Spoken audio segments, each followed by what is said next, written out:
আজকে নতুন একটা মিনি ব্লগ নিয়ে এসেছি। দেখো অনেকদিন পর এই দেখো আমরা বাগড়া ভাত করছি। প্রথমে আগে মশলা দিয়ে ভেজে নিলাম।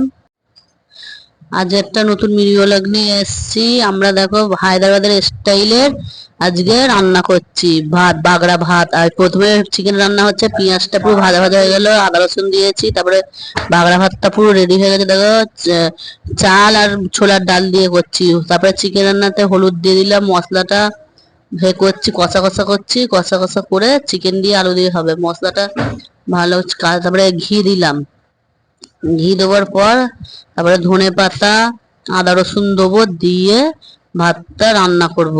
ভাতটা খুব সুন্দর হয়, তোমরা বাড়িতে ট্রাই করে দেখতে পারো।